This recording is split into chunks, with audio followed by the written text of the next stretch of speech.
बेण विनोद कुंज वाले महाराज जी के परिकर थे पंडित श्री मोतीलाल जी महाराज जी। वृंदावन की सत्य घटना है। उन्होंने अपना सब जमीन जायदाद नर्मदा किनारे थी बेच के वो यहां संतों की सेवा करते थे। साधु भजन करो रोटी मांग के लाते थे वो पंडित जी।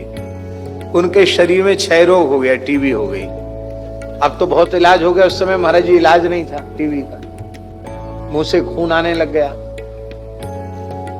अब संत लोग बेचारे उनकी सेवा करें, तो उनको बड़ा दुख हो गया कि हम तो इसलिए सब नर्मदा से आए थे, नर्मदा खंड छोड़ के कि यहाँ संतों की सेवा करें, ये संती लोग हमारी चिंता करते हैं, अब क्या करें, बहुत दुखी हो गए। इससे अच्छा, इस जीवन से अच्छा तो मर जाना ठीक है, इतने दुखी हो गए। तो स्वप्न में रात्रि को एक महात्मा आए। ये वृंदावन बेण विनोद कुंज की घटना है। आकर बोले पंडित जी क्यों रो रहे हो? कहते हम आए तो इसलिए थे कि साधु सेवा करेंगे, उल्टे साधु ही हमारी सेवा कर रहे हैं। हम बीमार पड़ गए, टीबी हो गई, डॉक्टर ऐसा कहते क्षय रोग हो गया।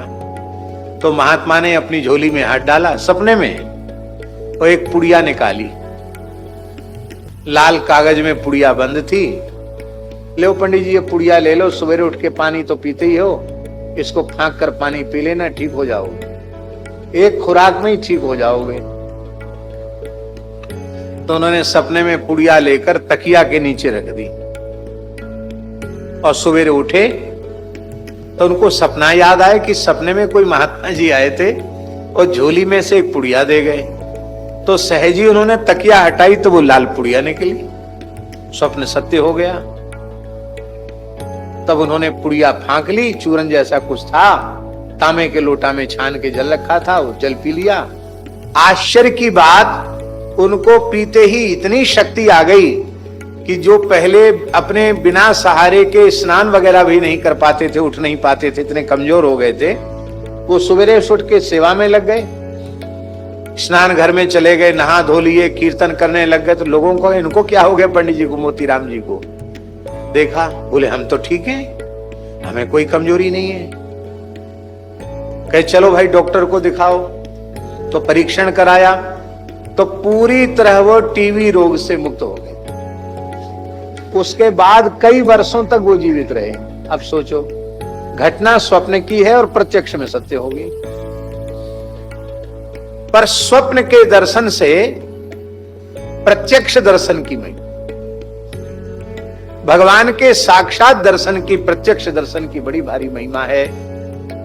और भगवान का प्रत्यक्ष दर्शन होता है, इसमें कभी संदेह नहीं करना, अवश्य होता है। नाभा गोस्वामी जी ने तो यहां तक कह दिया महाराज जी, बल्लभ सुत बल भजन के कलयुग में द्वापर कियो, श्री विठलेश ब्रजराज ज्यों लाड़ लड़ाए के सुख। भजन के बल से गोसाई श्री विठलनाथ जी ने कराल कलिकाल में द्वापर के जैसा काल उपस्थित कर दिया। ठाकुर जी, श्री कुम्भनदास जी, सूरदास जी, परमानंद दास जी, नंददास जी, चतुर्भुजदास जी, इनको कोई स्वप्न थोड़ी, प्रत्यक्ष के साथ खेलते थे। हमारे यहाँ तो बगल में जमनाम तो गांव है जहां के कुम्भनदास जी थे, और कुम्भनदास जी के खेत अपने चंद्र सरोवर पर ही हैं। तो यहां तक कहते हैं कि ठाकुर जी उनके साथ खेत में भी सेवा करते थे श्रीनाथ जी। ये प्रत्यक्ष लीला है। वो कितनी लीलाएं हैं। इसी कलिकाल में नामदेव जी को 56 बार भगवत साक्षात्कार हुआ। इसी कलिकाल में श्री भक्तराज नरसिंह मेहता को 52 बार भगवत साक्षात्कार हुआ। और हमारे ब्रज के महान रसिक सिद्ध संतों ने तो एक बार दो बार की क्या चले, अपलक नेत्रों से नित्य विहार का निरंतर अनुभव किया है। शरद पूर्णिमा के पवित्र तिथि पर श्री हृदयवंश महाप्रभु भ्रमरी वन मानसरोवर पधारे और प्रियालाल के श्रीअंग की दिव्य सुगंध आई, व्याकुल होकर उसोर गए और सदेह कुंज में विलीन हो गए। यहां तो पता ही नहीं चला कि महाप्रभु जी क्यों लौट के नहीं आए। तब रसिकों ने ध्यान में देखकर बताया कि वो तो अपने स्वरूप से निकुंज में पहुंच गए हैं। अपने राधा वल्लभ जी में 2 दिन समाज होती है शरद की, प्रत्यक्ष भगवत लीला का किया। तो स्वप्न दर्शन से प्रत्यक्ष दर्शन श्रेष्ठ है, ध्यान दर्शन श्रेष्ठ है। स्वप्न दर्शन से श्रेष्ठ ध्यान दर्शन है। ध्यान के भी कई प्रकार हैं, पर संत सदगुरु की कृपा से जो एक स्वरूप अपने को अत्यंत प्रिय हो, उस स्वरूप में अपने चित्त को स्थिर कर देना, इसका नाम है ध्यान। तो स्वप्न दर्शन से श्रेष्ठ ध्यान दर्शन, और ध्यान दर्शन से श्रेष्ठ प्रत्यक्ष दर्शन। प्रत्यक्ष में कौन है और ध्यान में कौन है? ध्यान में भी महाराज जी अपना अंतर्यामी ही है, और प्रत्यक्ष में भी अपना अंतर्यामी ही है। अंतर्यामी से भिन्न है क्या? क्योंकि आत्मा से भिन्न जो होगा वो अनात्मा होगा। वो अनात्मा का अर्थ जड़, तो परम चेतनस चेतना नाम, चेतनों में भी परम चेतन है। इसलिए हमारे जो भीतर वाले ठाकुर जी हैं वे ही बाहर सामने आकर प्रकट हो जाते हैं। और किस रूप में प्रकट होते हैं? बोले उनका कोई अपना एक निश्चित स्वरूप नहीं है। यद यद धियात उर्गाय विभावयंती तत्तत् बपुः प्रणय से सदनुग्रह।